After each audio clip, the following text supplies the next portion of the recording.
महाराष्ट्र में निकाय चुनाव के बाद अब बारी महानगरपालिका चुनावों की है। राज्य की 29 महानगर पालिकाओं की सत्ता पर कब्जा करने की चुनावी जंग का ऐलान हो चुका है। 15 जनवरी को महाराष्ट्र की जनता ईवीएम पर अपना फैसला कैद करेगी। वहीं 16 जनवरी को ये पता चल जाएगा कि किसके हाथ सत्ता आएगी और किसके हिस्से में निराशा। वैसे तो 29 शहरों के मनपा चुनाव होने हैं, लेकिन सभी की निगाहें बीएमसी पर है, क्योंकि 74,000 करोड़ की बजट वाली बीएमसी चुनाव का राजनीतिक दांव इतना ऊंचा है कि ये न केवल मुंबई की सत्ता तय करेगा, बल्कि महाराष्ट्र और राष्ट्रीय स्तर पर राजनीतिक समीकरणों को बदल सकता है। लेकिन इन सब के बीच यदि किसी के लिए चुनौती सबसे बड़ी है तो वो है उद्धव ठाकरे, क्योंकि उद्धव ठाकरे के सामने अपना आखिरी किला बचाए रखने की बड़ी चुनौती है। दरअसल उद्धव पहले ही महाराष्ट्र की सत्ता गंवा चुके हैं, और सिर्फ सत्ता ही नहीं बल्कि पार्टी और बाला साहेब ठाकरे की विरासत भी उनके हाथों से निकल गई है। वहीं महाराष्ट्र की सत्ता पर पूरी तरह से काबिज होने के बाद बीजेपी की नजर बीएमसी पर है। इस बहाने मुंबई की सियासत पर अपना दबदबा बीजेपी कायम रखना चाहती है। बीएमसी की 227 पार्षद सीटें हैं।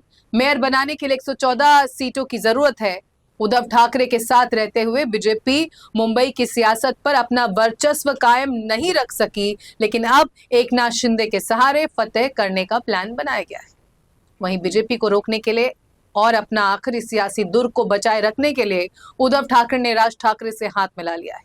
करीब एक दशक की राजनीतिक दूरी को पाटते हुए शिवसेना यूबीटी प्रमुख उद्धव ठाकरे और एमएनएस प्रमुख राज ठाकरे साथ आने की तैयारी पूरी कर ली है।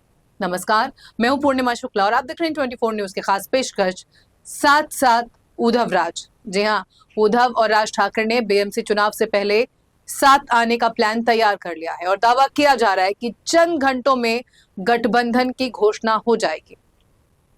दरअसल सोमवार को तीसरी बार संजय राउत मनसे प्रमुख राज ठाकरे से मुलाकात करने पहुंचे, जहां पर सीट शेयरिंग, गठबंधन और बाकी फॉर्मूलों पर अंतिम चर्चा हुई। राज ठाकरे से संजय राउत की इस मुलाकात के दौरान एमएनएस और शिवसेना यूबीटी के गठबंधन पर आधिकारिक ऐलान होने से पहले समझौते को अंतिम रूप दिए जाने की चर्चा है। उद्धव ठाकरे की मौजूदगी में मातोश्री में भी एक बैठक हुई, जिसमें सीट बंटवारे के विवाद को सुलझा लिया गया है। दरअसल सीट बंटवारे पर चर्चा के दौरान विक्रोली और माहिम जैसे क्षेत्र जिनको लेकर विवाद चल रहा था।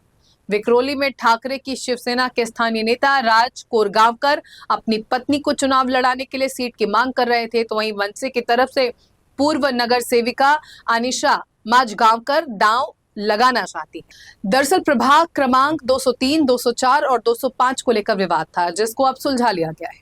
माहिम के अलावा शिवड़ी और दादर में भी सीट बंटवारे को लेकर विवाद था, जिसे सुलझा लिया गया है। सूत्रों का दावा है कि दोनों भाई एक साथ प्रेस कॉन्फ्रेंस कर गठबंधन का औपचारिक ऐलान करेंगे। सूत्रों के मुताबिक इस गठबंधन की रणनीति का केंद्र मराठी मुस्लिम समीकरण होगा। इसके तहत मुंबई की कुल 227 सीटों में से 72 मराठी बहुल और 41 मुस्लिम प्रभाव वाले वार्डों पर विशेष फोकस किया जाएगा। माना यह भी जा रहा है कि यही सामाजिक समीकरण के चलते 2024 के लोकसभा चुनाव में उद्धव ठाकरे की शिवसेना को गोवंडी, मानखुर्द, भाईखला और माहिम जैसे इलाकों में फायदा पहुंचा था। सीट शेयरिंग के प्रारंभिक फॉर्मूले के तहत शिवसेना यूबीटी 140 से 150 सीटों पर, जबकि एमएनएस 60 से 70 सीटों पर चुनाव लड़ सकती है। वहीं जहां एक और उद्धव ठाकरे अल्पसंख्यक वोट बैंक को साधे रखने की रणनीति पर काम कर रहे हैं, वहीं दूसरी ओर राज ठाकरे के जिम्मे मराठी मतदाताओं को जोश दिलाने की भूमिका होगी। पार्टी सूत्रों के मुताबिक राज ठाकरे मुंबई में जोरदार और आक्रामक भाषणों के जरिए मराठी अस्मिता को फिर से केंद्र में लाने की कोशिश करेंगे। जानकारी के मुताबिक ठाकरे बंधु अपनी एकता का सार्वजनिक प्रदर्शन करने के लिए मुंबई में 3 संयुक्त रैलियां भी कर सकते हैं। इन रैलियों के जरिए यह संदेश देने की कोशिश होगी कि बीएमसी चुनाव में मुकाबला सीधा ठाकरे बनाम महायुति का है। संजय राउत के मुताबिक दोनों दलों के बीच सीटों के बंटवारे पर चर्चा पूरी हो चुकी है। शिवसेना यूबीटी नेता संजय राउत का कहना है कि सीटों के बंटवारे पर अंतिम सहमति बन गई है। किस सीट पर कौन चुनाव लड़ेगा, इसकी भी सहमति बन गई है। बीएमसी चुनाव की तैयारियों को लेकर दोनों भाइयों के राजनीतिक दलों के बीच अब किसी तरह की अड़चन नहीं रह गई है। संजय राउत ने बताया कि जो भी समस्याएं थी, उद्धव ठाकरे और राज ठाकरे ने खुद हस्तक्षेप करके उनको दूर कर लिया है। दोनों दलों ने इस बात का भी ख्याल रखा है कि सभी कार्यकर्ता संतुष्ट रहे। लेकिन बीएमसी चुनाव से पहले महाविकास अघाड़ी के 60 ठाकरे बंधुओं के लिए भी नगर निकाय चुनाव के नतीजे बुरी खबर लेकर आए हैं। दरअसल निकाय चुनाव में सत्ताधारी महायुति गठबंधन ने प्रचंड जीत हासिल की है। महायुति के खाते में नगर अध्यक्ष के 207 पदों पर जीत मिली है। वहीं बीजेपी सबसे बड़ी पार्टी बन गई है। बीजेपी को 117 और डिप्टी सीएम एकनाथ शिंदे गुट की शिवसेना को 53 और एनसीपी अजित पवार की पार्टी को 37 पद मिले हैं। विपक्षी गठबंधन महाविकास अघाड़ी को कुल 44 नगराध्यक्ष के पद पर जीत मिली है, जिसमें कांग्रेस ने 28, उद्धव ठाकरे गुट की शिवसेना ने 9 और शरद पवार गुट की एनसीपी ने 7 पद जीते हैं। राज ठाकरे की पार्टी मनसे का तो खाता भी नहीं खुला। 228 नगर परिषदों और नगर पंचायतों में एमएनएस एक भी अध्यक्ष पद नहीं जीत पाई है।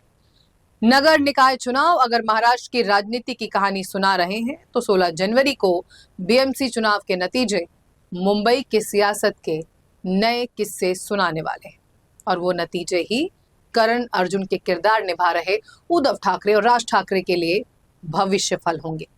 वहीं महाविकास अघाड़ी के लिए बीएमसी चुनाव अब तक की सबसे बड़ी चुनौती साबित होने जा रहा है, क्योंकि उद्धव ठाकरे और राज ठाकरे के साथ होकर बीएमसी चुनाव लड़ने के फैसले पर कांग्रेस ने गठबंधन से अलग होकर अकेले चुनाव लड़ने का फैसला कर लिया है।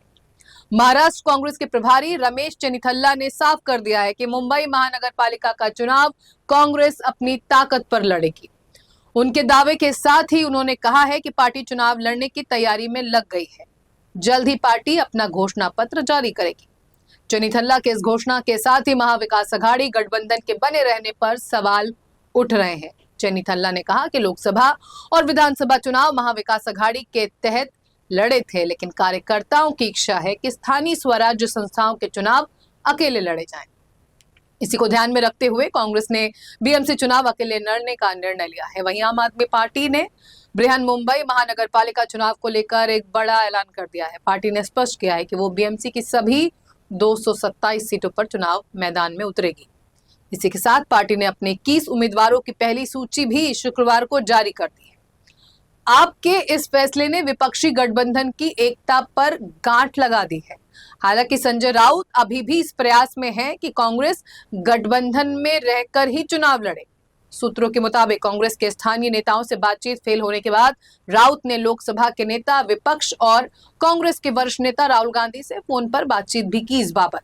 सूत्रों का कहना है कि राउत ने राहुल गांधी से ये आग्रह किया है कि वो कांग्रेस के स्थानीय नेताओं से बात करें और गठबंधन के लिए उनको मनाएं। अब भले ही संजय राउत प्रयास कर रहे हैं, लेकिन उनके नेताओं का साफ तौर पर कहना है कि उद्धव ठाकरे, राज ठाकरे साथ होंगे तो कांग्रेस चुनाव अकेले लड़ेगी। वहीं जब तक बीएमसी चुनाव के नतीजे नहीं आ जाते, उद्धव और राज ठाकरे का साथ आना बीएमसी नाव में कितनी बड़ी ताकत बनेगा, ये सवाल हमेशा बना रहेगा। फिलहाल इस पेशकश में इतना ही। खबरें इन 24 न्यूज पर लगातार जारी हैं। आप बने रहिए हमारे साथ, देखते रहिए इन 24 न्यूज। नमस्कार।